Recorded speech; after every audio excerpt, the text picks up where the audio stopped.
Good morning. It's Friday, January 30th. Here's what we're working on.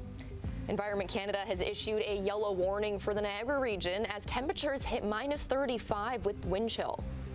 Ontario Provincial Police making a major drug and guns bust after a year-long investigation. And the Leafs have officially fallen to the bottom of the Atlantic Division.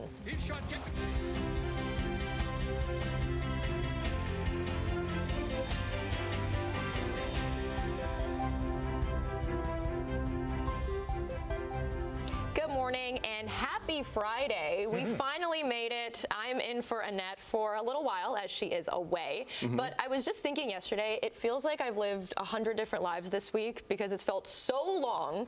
And I can't believe the snowstorm was only Monday. I don't know. It feels like it was forever. Sunday into Monday. Yeah, the cold weather. I mean, the Leafs might have hit bottom, but our temperature might not have hit bottom yet. Because the temperature can still fall even right up to sunrise, which is, going on 8 o'clock. So we've still got a ways to go, probably. And it's cold enough right now. Minus 21 is our temperature with a wind chill of minus 28. My thermometer said minus 25 in some areas coming in this morning. So, it is dangerously cold. Risk of frostbite. Yeah, layers this morning. And if you want to bring your blankets from your bed for that, use that as layers, okay, that's up to you. However you want to stay warm today, because it's going to be a bitterly cold day. Once again, high of only minus 13 for the day. Now, we did get to minus 11 yesterday, so even colder today. And then, of course, you factor in the winds. Wind chill today is going to be about minus 22. So it's going to be dangerously cold throughout the day today. But we should see some sun. It'll be a nice, bright, sunny, but cold day, and we'll talk about that coming up. Checking traffic, nothing. 403 Waterdown Road looks good. Friday, we usually have fairly light volume, and that's the way it is right now. That's our exclusive camera right there. We'll show you just a few MTOs. This is the QEW at Millen Road, Toronto bound toward the Skyway heading away from us. Here's the top of the Burlington Skyway Bridge all the way through Bronte. Still some lingering construction, and yes, even in the brutally cold temperatures, there is still overnight construction on the roads, but still some of that is lingering. All right, we'll look at weather and traffic, give you details on all of that, and of course the weekend forecast coming up. Right now, the news. Thanks, Brian. And the weather is our top story today. Environment Canada has issued a yellow warning for much of the region, including in Niagara, for those frigid temperatures with wind chills feeling more like minus 30 to minus 35. Now, the region's extreme cold weather response plan is in effect there, which means emergency overnight beds are open for the unhoused. The frigid temperatures come as calls from advocacy groups and a St. Catharines councillor grow for the region to reduce its threshold for emergency protocols. We have to make it less cruel for those who are living without housing. And it is about acknowledging that doing nothing is also a decision, one with devastating consequences. The motion put forward by Councillor Haley Bateman asks the city to invoke its extreme weather protocol at 0 degrees rather than minus 15 as it currently stands, and take proactive measures to ensure the safety and well-being of the unhoused population. We got a taste of winter early this year with colder temperatures arriving back in November. That's when Hamilton Health Sciences launched an initiative to help unhoused and vulnerable individuals who are susceptible to frostbite. The HHS Burn Center began collecting socks, mittens, and toques and put together these frostbite prevention kits. So far, more than 600 pieces of winter clothing have been collected and more than 200 kits have been distributed. HHS says the response has been overwhelmingly positive. You hear, I don't know how I can make it through another winter. And so when someone has something tangible in their hands, there's just an immediate sense of relief. The kits also contain a handout with information about frostbite, along with emergency shelter locations and contact numbers. If you'd like to help out, you can drop items off into the red donation box in the Give shop on the main level of the Hamilton General. The campaign runs until February 28th. Halton police are investigating yet another smash and grab in Burlington, this time at a pawn shop on Fairview Street. Police say a gray Honda CRV reversed into the front door of Buy and Sell City just before 5 p.m. yesterday afternoon. Police say 4 to 5 suspects, believed to be male, entered the store armed with hammers and wearing face coverings.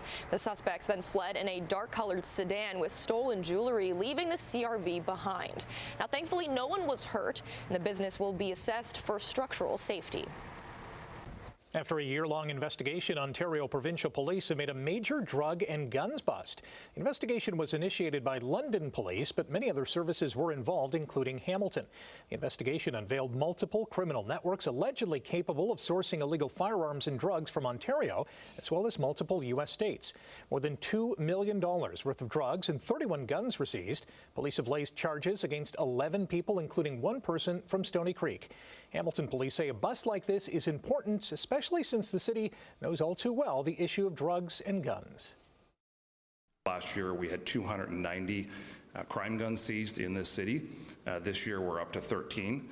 But the good news is that in relation to those guns being used on our streets, our shooting investigations have been successfully able to mitigate some of the negative impacts of that gun crime in this city. And so far this year, we have no shooting investigations. Hamilton police add fentanyl continues to be a challenge for them in the city. Hamilton continues to outpace other cities when it comes to opioid poisonings and deaths. General Motors is set to cut the third shift at its Oshawa assembly plant today, putting hundreds of workers at the plant out of a job. Unifor says more than 700 direct jobs at the plant are affected, plus hundreds more lost at companies that supply the factory. GM says about 500 employees will be laid off after some took early retirement packages or otherwise left the company since it first announced the planned shift cut last May. The company announced the plan as U.S. President Donald Trump was ramping up tariffs and calling for more auto production within the U.S., citing market conditions and the evolving trade environment as the reasons. President Trump, meantime, threatening to decertify and tariff Canadian-made aircraft, singling out Bombardier in a social media post. Trump alleges Canada has refused to certify several Gulfstream business jets and warned of a 50% tariff on Canadian aircraft sold in the U.S. Bombardier says it employs more than 3,000 people in the States and supports thousands more through its suppliers. Aviation experts question whether the president has the authority to revoke certifications handled by regulators. Mexico's president is taking issue with FBI Director Kash Patel's telling of the arrest of former pro snowboarder Ryan Wedding. The former Canadian Olympian is accused of working with the Sinaloa drug cartel to ship cocaine to the U.S. and Canada. Officials believe he was hiding in Mexico for at least 10 years. Mexican President Claudia Sheinbaum says Mexican law enforcement did not work with U.S. officers and that Wedding surrendered on his own. Sheinbaum says she would never accept joint operations that would allow U.S. federal or state forces on Mexican territory. But Patel says Wedding's arrest in Mexico City was the result of Mexican law enforcement working closely with U.S. teams on the ground. An official with the Canadian Food Inspection Agency says one of its employees had to be relocated with their family over threats of violence arising from the ostrich call at a BC farm last November. The official says in-person threats of physical violence and sexual assaults were made against two parents and their children following the call at Universal Ostrich Farms that was prompted by an outbreak of avian flu. The farm fought the order for nearly 11 months, sparking a wave of support until the call ultimately went ahead. A farm spokesperson says any threats or harassment directed at CFIA staff or their families is completely unacceptable. Ontario is investing more than $4.4 million in research projects at McMaster University. This is part of the government's plan to invest more than $47 million in research projects across the province, supporting homegrown research that it says will lead to groundbreaking discoveries and keep local businesses on the cutting edge of innovation. Investments from the Ontario Research Fund will go to a facility for research into new types of disease prevention and treatments, upgrading and expanding the McMaster Decision Science Lab, and supporting the search for new antibiotics to combat the current global antibiotic resistance crisis. Prime Minister Mark Carney says a hit Canadian TV series about two professional hockey players who fall in love reflects core Canadian values as LGBTQ+ rights face pressure globally. Heated rivalry has become a global success, expanding from Crave to HBO Max and drawing international attention. Speaking at the Primetime Media Conference in Ottawa, Carney says people should be free to be who they are and love who they choose. And we live in an increasingly dangerous, divided, and intolerant world. And the hard-fought rights of the 2S LGBTQI+ community are under threat, including in many of the countries where the show has record-setting audiences. Let's sink that in.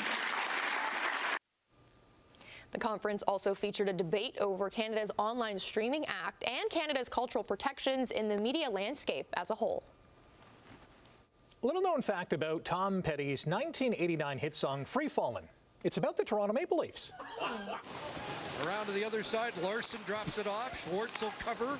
His shot kicked away. Rebound score! And it is Shane Wright with the go-ahead goal.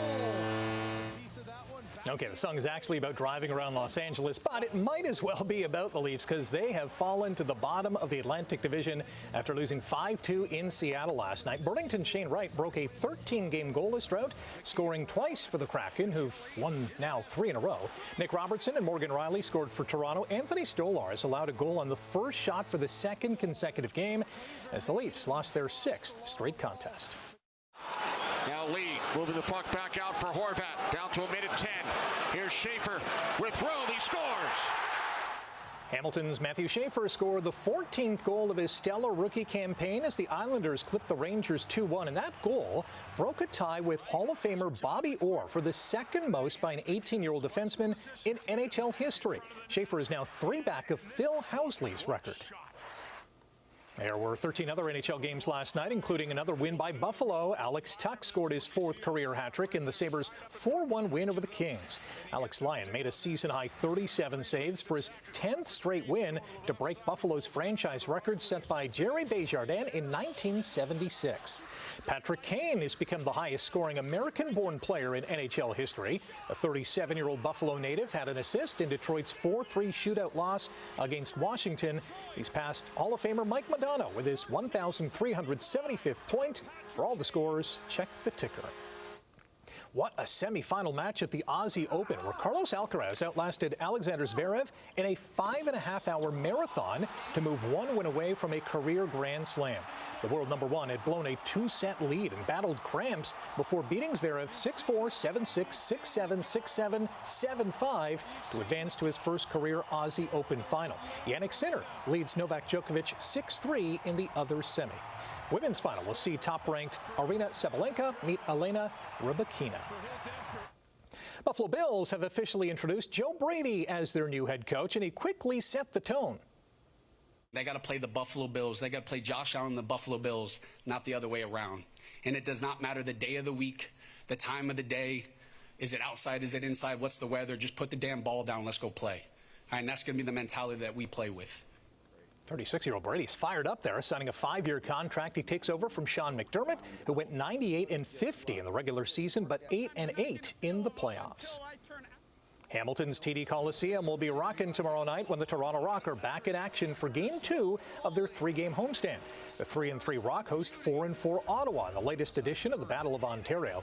Tomorrow is also Indigenous Heritage Night in Rock City, as the roots of lacrosse will be celebrated, featuring Indigenous singers, dancers, and even a traditional wooden stick ball game at halftime. For tickets, go to torontorock.com. And Nova Scotia's Taylor Stevens beat Ontario's Haley Armstrong 9-7 to clinch the final playoff spot at the Scotties Tournament of Hearts in Mississauga. All right, coming up on 6/14 Friday, last work day, well, for those of us who work Monday to Friday, I suppose I should say that. In January, yeah, we're getting toward the end of the month here. Let's look at what's happening on the roads. Quick check, 403 Waterdown Road. Our exclusive camera doing fine, so nothing to see right there. So let's go to some MTOs then, and we'll go into St. Catharines. QEW at Glendale still had word of a disabled vehicle, but not picking it up on the camera here, going Fort Erie bound. That would be coming towards us, but we're not seeing it there. Midland Road, Stony Creek still looks good. It is already slow here at the QEW in Fairview as you head toward Brant Street, so really slow through there. We'll flip ahead to east of Royal Windsor. Nothing going on through Oakville into Mississauga at Dixie Road. No problems at the moment. Okay, the problem, what did I say earlier about our temperature still continuing to fall here this morning? And yes, it has fallen again this hour. We're now sitting at -22 with a wind chill of -29. Now, I do want to draw your attention to the Fahrenheit there. Because of space, I had to put it in as -8. But you know that with Fahrenheit, you have to refer to above and below zero. So with Fahrenheit, it's 8 degrees below 0 Fahrenheit, but that's the space that we have to deal with. And the sky is mainly clear, and that's like kicking off the blanket, and it gets cold. So sun cloud mix for the day today. To school, minus 13. That's the high for the day today. That is bitterly cold. That's dangerously cold with a wind chill of minus 22 later on. So the dome of high pressure is sitting across us, a little trough arcing its way down. We could get just a few clouds with some flurries overnight from it. And then tomorrow, we are looking for some sunshine during the day tomorrow and some sunshine. Actually, the temperatures are going to start to moderate, but no, not today. Minus 12 to minus 13 today. Wind chills of minus 22, so the cold weather alert is in effect for all of the Horseshoe and most of southern Ontario. Tonight, look at these values. Not too bad, well, relatively for Niagara Peninsula, minus 15, but minus 20 degrees tonight. Wind chill values down around the mid minus 20s once again. And then tomorrow, well, we come up a bit, minus 10 to minus 11. We will have a sun cloud mix for the day tomorrow, but yeah, continuing brutally cold. So out the door, 30th of January, temperature right now minus 22, wind chill minus 29, dangerously cold. Be careful out there, and the sky is mainly clear. The moon is lovely as well. All right, we'll look at the long-range forecast coming up. Simone, Rick. Thanks, Brian. Coming up after the break, we'll be saying good morning to Emily Vukovic with a preview of what's to come in Chit Chat. Plus, in business news, more options for Porter passengers flying out of Hamilton. We'll let you know more after the break. Stay with us. 6:18 on your Friday morning, and we're going to say good morning to Emily Vukovic. What do you have coming up in Chit Chat? Hi, good morning. The Super Mario, or Mario, depending on my kid. I always say it wrong. I say Mario, and she's like, Mom, it's Mario. Isn't it Mario? Super Mario Brothers? I say Mario, too. Sorry. Yeah, it is. Mario. Yeah, okay, I'm we wrong. know who you're talking about. Yeah. Thank you. The Super Mario Galaxy movie and Yoshi has arrived. Okay. Now, I don't know, Simone, if Yoshi's your generation, but it's definitely mine too. Yeah. And I loved it. Andrea Bocelli returning to Hamilton. Oh. Apparently loved us so much. That's such a compliment. I know. It's going to be great at the TD. And first it was the boss. I mean, now it's Lady Gaga pausing her concert for her own nice speech. Oh, interesting. Yeah. All right, we'll talk more about that a little bit later. Thanks, Emily. Thanks. All right, in overseas trading this morning, the dollar is down. It's set at 73.87 cents U.S. Gold took a tumble, dropping $265, and oil is also down, dropping 53 cents to $64.90 a barrel U.S. In midday European trading, London, Frankfurt, and Paris are all up this hour. Asian markets were all down today, with Hong Kong seeing the biggest drop. North American markets were mixed at the close yesterday. The TSX lost more than 150 points. The Dow Jones rose 55. The Nasdaq fell by 172. Porter Airlines has released its 2026 summer schedule, adding more flights and expanding service out of Hamilton to destinations across North America. Porter will be offering flights from Hamilton to St. John's 5 times a week and Hamilton to Winnipeg 4 times a week, starting on May 15th. Porter will also be doubling service to Halifax from 7 times a week to 14 times. The start date for that hasn't been released just yet. The airline also says that flights between Hamilton and Fort Lauderdale are also expanding to 2 times a week this summer. The November gross domestic product numbers will be released later this morning. Canadian GDP for November 2025 is expected to show a partial rebound of about 0.1%, following a 0.3% drop in October. The slight growth is driven by a 1.1% increase in retail sales volume and a recovery in education services, despite ongoing pressure from a 2.3% decline in manufacturing sales and a $2.2 billion trade deficit driven by lower auto and gold exports. Canada Post says it has finalized tentative agreements with the Canadian Union of Postal Workers. The tentative deals were agreed to in December, but both sides needed to finalize some contractual language. The tentative deals include higher wages, enhanced benefits, and a new model for weekend mail delivery. It's now up to Cup W members to participate in a ratification vote. The date is still to be determined. Well, taking a break right now. Brian will be back with your traffic and your very cold 7-day forecast. Stay with us. 624, good morning. Yes, we've got problems on the highway already. QEW at Fairview. I looked at this camera a while ago and went, no, there's got to be something wrong. And yes, there is something wrong. As you head along the QEW to make that little bend toward Brant Street, we have a collision there. And it's also affecting, if I go to the other camera, this is the QEW at Highway 403. So the 403 coming out of Hamilton, heading toward Brant Street, we've got that slowdown right there. And that's all because of a collision just approaching Brant Street. But that's all we've got so far this morning. But what we also have this morning is bitterly cold, dangerously cold temperatures with the cold weather alert all the way around the horseshoe. Minus 22. That's just the temperature. You factor in the winds. Thankfully, they're light this morning. They're west at about 8 kilometers an hour. It feels like minus 29 right now. Minus 19, Mississauga, Toronto, and for Grimsby. You want to talk about seasonals where we have not been for a long time. Minus 2 for the daytime high, minus 10 for the overnight low. Gives you an idea how cold it is this morning. Sun times and records for the day today. And for today, we should climb to minus 21 by the first bell. Wow, huh? And that's at 9 o'clock. And then minus 13 for after school with some sun. And that is the high for the day. That's all we'll get to. Minus 13, wind chill minus 22. Minus 20 tonight. Once again, wind chill values down around minus 27, 28. Minus 10 tomorrow. A little bit better. Minus 18 is what it'll feel like with the sun. Sun again for Sunday. But temperatures moderate. Minus 5. That'll be better.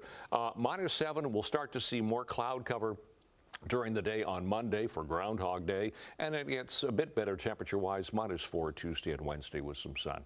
That's your forecast. Simone, Rick. Thanks, Brian. Millions of baby red crabs recently embarked on a perilous journey on an island in the Indian Ocean. Yeah, and experts say such a massive migration happens just twice a decade. Their goal, to get from the Christmas Island coastline to the safety of the jungle farther inland. Christmas Island National Park says the journey takes each baby crab more than a week. After all, they're only about 5 millimeters wide. They're tiny. The park says not many of the crabs survive, so starting with such a large number this year was a hopeful sign. The National Park says adult red crabs migrate in the opposite direction for mating season. I was not expecting them to be this tiny. No wonder it takes them so long. I was expecting full-size crabs, which I assumed would take them a considerable amount of time. Yeah. But they're so small. They're making their way. Good luck. I imagine some of them are just soaking up the sun. At least that's what I would be doing. That's me too. Before getting eaten by a seagull. Yeah, well, they're going to make their journey anyways. Yes, very much so. Stay with us on your Friday morning. More to come after the break.